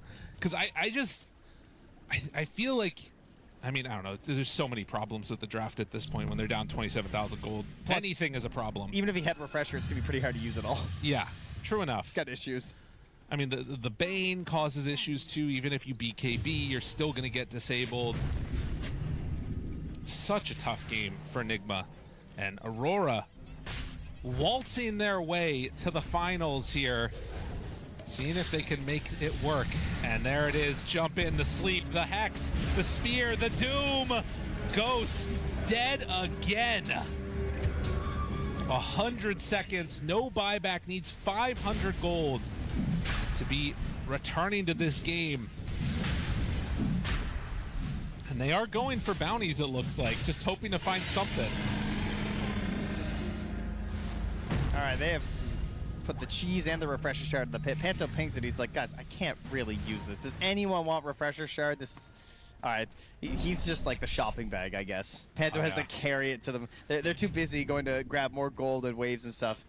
I think Mira should take it probably because everybody else has refresher orbs. And yeah, he's passes it over. So potential for double fiend script in this one. Yeah, refresher might be a good item, guys. I'm just throwing it out there. It's way too good. Alrighty. My panel has returned. Hands up if you think Nigma can do it. Oh my god, they all have their hands up. That's crazy. They're such believers. Hex pulls it back. GH gets obliterated. Aurora, 1 kill. Another hero without buyback as the tier 3 goes down. Aurora trying to punch their ticket here to the International. See if they can make their way to the main event. As Nightfall hits, you still have 15 seconds, no Ghost. Arena on nothing. Zoning Arena, zoning. Keeps them back from the tower. That's they right. do have a glyph. They got 10 seconds, 7 on Ghost. Do they go before he's back up? It's probably the best chance that they're gonna have, and it's not a great chance. Lincoln's already blown. Now Ghost jumps backline, finds him onto Mira. A good initiation. Cataclysm dead. Okay, maybe an opportunity. Kiyotaka, there's no detection. They can't see the Shadow Fiend running away. Toronto Tokyo does start to drop, and with the bash there, Aeon Disc, there it is. Tornado lift up, and it should be enough, but Nightfall comes back in, gets the Doom onto the Invoker, and Kiyotaka says, get the hell out of my game, as they will move forward, take the first game in this series. Aurora, 1 away from TI. It is most certainly his game. Kiyotaka absolutely crushing it on the Shadow Fiend. He was set up very well by his supports and his side lane cores, but he had the job of being the big damage, of making a few swag plays in the early game, and Kiyotaka delivered massively. An incredible performance already. Game number 1. Enigma trying to figure out what went wrong. Might have started with the draft, might have been some play, but I got some people that are going to break it all down for you back at the panel. Oh yeah, we're definitely going to let you guys know just where it went right for Aurora and where it all went wrong for Enigma Galaxy. In our game number 1, Aurora take it in quite a commanding fashion. It might have been a glimmer of hope every now and then, Fly, but for yourself, when you looked at this draft, you said it comes down to that mid lane. What exactly is going to happen between them? Is Sumail and this Evoker going to be just that slight advantage to be able to propel them into a lead? I think, honestly, Aurora sort of just slowed down mid lane, so they didn't let Sumail snowball too hard, and they actually focused on the other lanes. We saw that they were able to take top tower super early with the Doom and the Ench, and then the Doom was able to rotate bottom and help take that tower. So they played a little differently than I thought, but they were able to damage control. And then eventually, they just hit all their timings. Beautiful catching this entire game by the Mars and the Bane. They got so many pickups everywhere that at some point Kiyotaka just popped off, you know, and I think Nightfall, he did a great job this game, but he wasn't even as pivotal compared to the other heroes. Yeah, and for you, Ray, you were saying, you know, this Bane pick, sometimes we really see the strength of it, obviously good for lanes, but the pickoffs, and that's what we really saw it excel with this time around. Yeah, I was watching how they all played the early game. Obviously, they did invade the triangle and block the camps a few times, so Enigma trying to deal with that. It was actually interesting that he didn't have that much damage early. Like, I think there was one point where Bane and Mars both went bot and tried to kill Shaker, and they didn't have enough damage for it, and that actually turned into like a turnaround kill onto the Mars instead. Meanwhile, like, Nigma were able to group up mid with Pugna's snapfire damage, push the tower with the Helm on Invoker and get a tower that way. I thought that looked really nice for a while. Like, when Nigma were kind of playing together, it looked super lovely. But then Nigma really started to split their heroes around the map, and that's when I think we saw so much impact coming out from, like, Bane Nightmare setup onto a spear. They were just catching people over and over and over again on the top side and the bottom side, utilizing the gates and TPs to constantly chase down Nigma. Where is that line here for you of seeing your cores farming it up, taking the most of the map that you do have, compared to, hey, we're kind of just split and we can't retaliate against anything that Aurora are doing? It's really hard in a game like this, and I think they tried to make some plays on the side with like Shaker and Invoker, but it just didn't really yield anything, and as a result, Noob was just like critically underfarmed this game. He needed to have much more items than he did. But on the other side, like Toronto Tokyo, this is like one of the best games I've ever seen him play. Like, he played so well on this Mars, and when I think of his hero pool in general, like, Mars the hero, yeah, I know he plays, but I didn't know he played it this well. This is definitely one of his best games, and I'm really happy to see that we had Kiyotaka back on like this first pick Shadow Fiend type of playstyle, because I feel like when Aurora was looking really good, this is what they were doing. And yeah, just to kind of look at those two heroes in general, Mars plus Shadow Fiend seems almost unstoppable this tournament. Every time those two heroes are on the same team, it just feels so easy to play. You just big AoE fight, team fight ults, and they synchronize so well with each other, and it's very difficult to play against. Yeah, looking at those two mid laners, I know we had that slight highlight there at the end game scoreboard, but Flight, both of these mid laners, I was about to say, both these off laners came from mid lane. You can always coin them as mid laners, right? And they've made that transition. Noob a little bit longer time spent in the off lane compared to Toronto Tokyo. You know, he had to go through position 5 and then back up to position 3, but it feels like the impacts are just so different, the way that they were playing around these supports and the way that they played their heroes. Yeah, I think Toronto Tokyo had a much better read on this game and how to play his hero. I think Noob had some cool ideas that he did, like an early rotation to mid lane, but he never quite took off when it comes to his farm. He was the lowest net worth core for a long while by a good amount. He was like 2 or 3k behind. And I think Shaker is a hero that farms quite fast. You can kill waves out of fog. It's just, I think he misplayed this game on Noob, and even though he's a good Shaker, he might not have played this offlane role very much, or maybe misunderstood something, but I think Toronto Tokyo outperformed him by quite a bit. Yeah, Toronto Tokyo was initiating like crazy, blinking in fear. There was the 37-minute fight, I think it was, that you wanted to take a look at exactly, and it was the refreshers that came out. Yeah, when it gets to like this stage of the game, you do have refreshers on not only Mars, but the Shadow Fiend, but you kind of just see this combination. It's so powerful, because as it comes later in the game, you get 2 SF ults, you get 2 arenas, and this happened time and time again. Shadow Fiend didn't really need to use his ult here, but it is available for the upcoming fight. But yeah, just Toronto Tokyo, as you can see in this fight and many others, found the initiation when it mattered and got so many key pickoffs, and that's just like the story of this game. And we didn't talk much about the Doom in this game, their last pick, but like, he was just cruising, you know, like he didn't really have to do much, kind of provided a little bit damage. It really was just the Kiyotaka and Toronto Tokyo show. Yeah, you did say that Doom would have to doom the Alk. How many times did he doom the Alk? 0, I think. Yeah, I think so too. Do you feel like then it was as important, the impact of the Doom on the Alk, or could we have... He could have been playing a Meepo this game and they still would have won. Meepo mentioned... Boy, what's wrong with Meepo? You said it like it's a bad thing. It's nothing wrong. I'm just saying he could have been a Meepo. Just throwing a hero. He could have been any hero. Any hero, yeah. Right? Could have been Dawnbreaker carry. Would have been cool. Yeah, it was banned, but Yeah. point being is he didn't have to do much. Like, Toronto Tokyo played so well and Kiyotaka that they just took the game over. Yeah, it makes me not worried, but we've always coined or as that team that, you know, they excel one game and you don't really know what to expect game number 2. Is there that consistency in their back pocket for them, Rhea? Maybe not, but judging by that first game, I do think they look really clean and really on top of things. Watching their map movement was like, Nigma would do a nice move, right? 21 minutes, they like smoke their heroes together with Shaker. Finally, they get him involved properly. They go get a pick off on bot lane, and then they start to pressure the tier 2 tower. But like every time they made a move like that, Aurora was always making a move back. Like they were also bringing 5 heroes and getting ready in position so that when Nigma then TP'd a couple of heroes away, they instantly get a pick off, they get kills. And then you already then have Kiyotaka on SF TPing top in preparation for Nigma's heroes being like, whoa, they just show bot. Obviously top is safe. No, it's not safe. And then you get a pick up there as well. And it felt like they were just playing the map so well with their heroes, so fast, so reactive. I feel really good about Aurora's chance right now. Yeah, you said clean, and I think that's a really key word for this one. It was clean. The early game was just so good by them, these movements that were happening, especially towards the side lane. Someone who likes to look at the action that isn't always on screen is, of course, Purge. Thanks, Nat. Yeah, these side lane ganks by Aurora were incredibly well done. They really focused on those in a good way.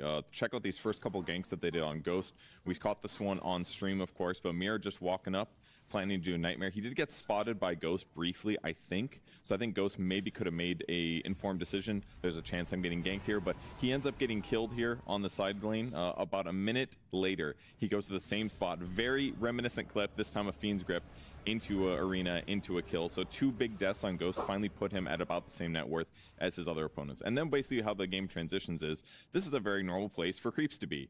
Anybody is not going to show their hero in this lane because that means that it's very easy to spot your hero. So what teams do sometimes is they get vision on the spot next to it. So what Sumail is going to do is he's going to use his little summons to basically push this lane out so that he doesn't have to reveal where his hero is. So this ward ends up being really useful. Aurora can use this information to find where their enemies are and make decisions about when's a good time to initiate. And in this case, they actually spot Noob walking up towards this lane through this ward. And this makes them say, okay, this guy's actually killable. He's got a blink, but if we just disable him first, he's a simple kill. So this ward ends up paying off here. Kiyotaka gets to rotate, gets to start some of his snowball by picking off heroes like this. They even chase Sumail to the left here with a blink from Shadow Fiend and ultimately pop his BKB early, but we don't really need to look at that. Here's another example of somebody hunting a side lane. The creep wave is like way up here, so this whole area is basically where it's common for heroes to be to kill. So Toronto Shoku is going to move to this area, use his own eyeballs to spot enemies, and he ends up finding a support, so this is another easy kill. Look who's here. It's the damage dealer Kiyotaka. He shows up to help secure these kills because disable plus kills, plus damage equals kills. Here's that observer ward again, the same one spotting Nigma Galaxy retreating. They end up getting the great stun on Ghost here. Toronto Tokyo is going to have to press his BKB to guarantee this Ghost kill, which is a slight loss, but killing the carry is absolutely huge. And after this, they spot these heroes teleporting through the twin gates. They've got this observer ward over here, again, having vision. Oops, wrong tool. Again, having vision of this area where there's likely to be heroes. Very, very important. He almost gets the stun off, and that's going to lead to Noob TPing here. But look at Kiyotaka. He's planning ahead where he's expecting the Earthshaker to go before he's even there. So he ends up rotating super early, and as a result, gets this really clean Requiem kill. But before we end this clip, I just want to show you how early he teleported, okay? We see Noob teleporting, and right now, this is the moment that Kiyotaka starts his teleport. He was so early doing this that's why he managed to get there in time to get that really easy kill. So amazing foresight by the Aurora players, amazing playing on the side lanes, and that's part of the reason they took a huge advantage in the mid game. Wow, that's a lot of information. Thank you so much, Purge. That was fantastic. And you're doing it, Flag. Thanks, Purge. Thanks, Purge. Yeah, amazing for Kiyotaka to have a reaction that quick. But I also wonder about Vision. It goes back, I don't even want to say a full year ago, right? It felt like these Invis heroes were so imbalanced because a lot of people were complaining about the lack of sentry wards and, you know, the ability to de-ward a lot of the Vision and the fact that you can't cover the whole map because it's so much bigger now. Do you think there's an excuse like that still, Fly, to have an observer ward in what feels like such an obvious place for so long, giving so much information? And right now, warding, like, the map is huge. So even when you want to ward a certain area, there's so many different places you can put it. And especially when you look at the side lanes, it's very hard to de-ward those. Because even when we saw this ward that they had on the gate, it was like on the top right, and you might not guess that because you want to do the left side because you might cover the Ancients. So there's so many different wards, and it's really cool to see how players are deciding where to ward, and it's not something that's super obvious on the stream. So now when Purge is pointing it out, it's suddenly clear that these guys are thinking very well about where they're going to place their vision and how to make sure it's sneaky as well. How come we don't see any earlier gems? Because I've watched a lot of the games and tried to see how many people are going for early gems, and it's not common, like really rare. What's the definition of like early though? What minute mark would you say? 20 minutes? Yeah. I think most games it's a pretty big thing to buy, because if you lose it, you know, it's a big advantage going to the enemy. So I think unless you're facing particular heroes like Templar Assassin, I think that's probably one of the heroes where I would say like getting an early gem is good against. I would say it's usually not worth it. There's also not that many Invis heroes in the meta right now. We don't see Bounty Hunter, we don't see Ricky, Nyx Assassin. We've seen a couple times. We've seen some, well. but you know, the impact is where the question really is. Yeah, but I feel like most games are somewhat even at the 20-minute mark, and they only kind of explode around the 25 to 30 minutes. And at that point, you might look to get a gem, give it to a hero that's hard to kill, whatever it may be, like a Puck or some tanky hero. But it is a good thing to point out that because the games are later, the timing for the gem is also naturally going later. Okay. Yeah, and something that maybe other teams should be looking towards a little bit. Who really knows? Everything is very fluid depending on the game state. And for this game state, Fear, as our resident carry player, if you're in Ghost position, you feel like you're farming up a storm, but you're seeing all of this other action, these pickoffs happening around the map. How could you change that from his POV in that game? Micromanage your team better, I guess. Okay. Because I feel like, I mean, honestly, I feel like the carry players are pretty irrelevant to this game and the outcome. Yeah. Ghost, he played a good game. Like, he did what he had to do. Maybe a couple slip-ups on those 2 deaths in the triangle. But if you're not doing anything with your other 4 heroes, eventually you will die, right? And that's kind of what this game felt like. Ghost was trying to be proactive. They were trying to do things, but the Shaker's just so underfarmed. Sumail is playing Invoker as well. They're not really in a position where they made enough plays to make enough space for Ghost to get to a point where he felt like he could take over the game. So yeah, in his position, I don't know. I guess he has to just micromanage his team better and tell him what to do on the map, because I'm not sure what else he could have done to change the outcome of this game. I think there's something to say about the map formation that they're playing. Because Aurora had such a strong pickoff with their heroes, where Doom or Shadow Fiend with 1 extra hero is a kill. So let's just say Bane Doom, Bane Shadow Fiend, Mars Doom, like any combination is map threat, which I think is really good in this meta when 2 heroes can kill a hero alone. I think Ghost needed cover. He needed either GH or Omar to break smokes for him, and they didn't do that. He died twice, and that was very game-changing because he was the top net worth hero. So I don't know who needs to make this call. It could be the carry, it could just be the pause 5, it could be a team thing where they talk about this. But this is something I've seen, for example, P-Vision, which we're going to watch later today. When Satanic feels under threat, Ducalis is going to cover him. They at least had some conversation about it. And I don't see this from Nigma. Right. It is, I want to say it's an advanced gameplay thing, but all teams here should be aware that this is kind of a formation you can do. It's not like a super new concept.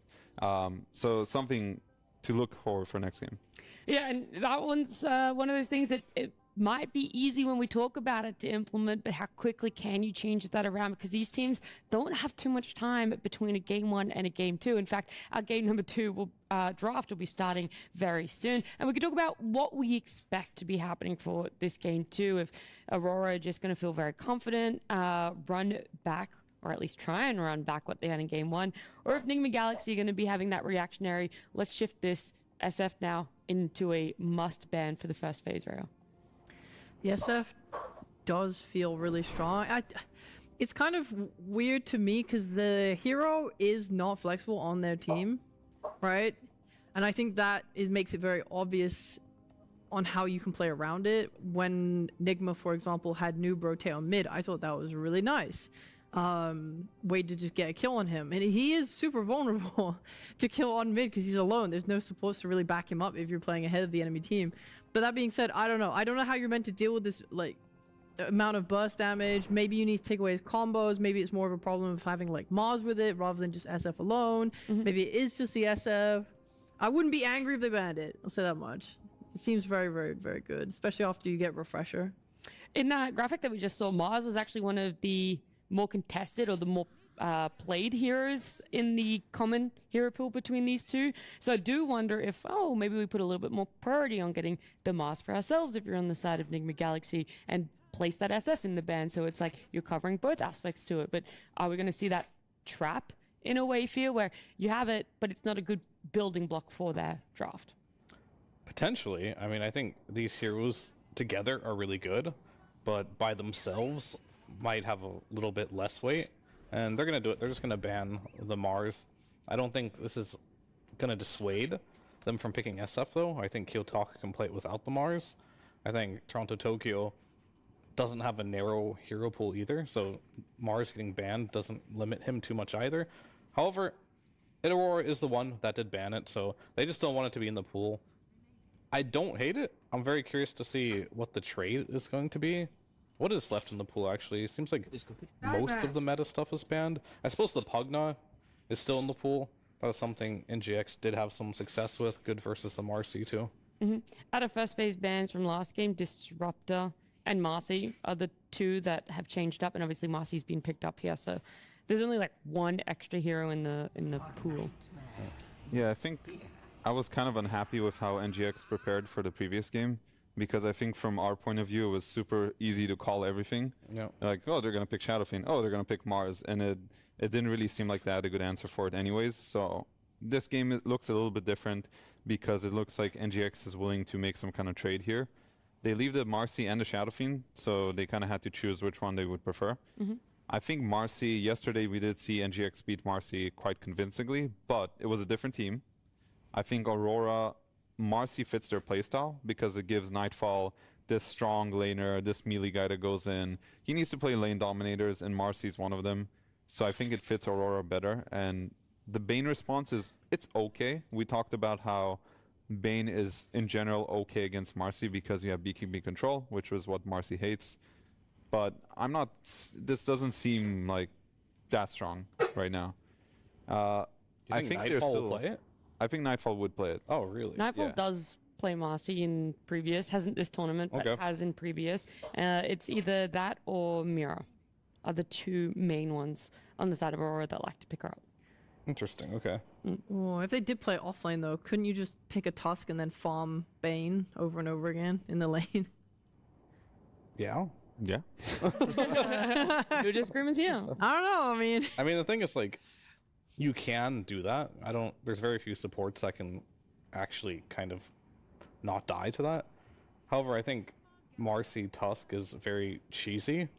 And just, if your objective is just to kill the support over and over again, that's not really going to win you the game, necessarily. It's a lot of gold. Depends on how much the Bane feeds. Like Yeah. these three. But if you play a little more safe, and then you have a carry who can't die, you can Yeah. just, like, weather a storm and you'll be fine. But they might try and do it anyway.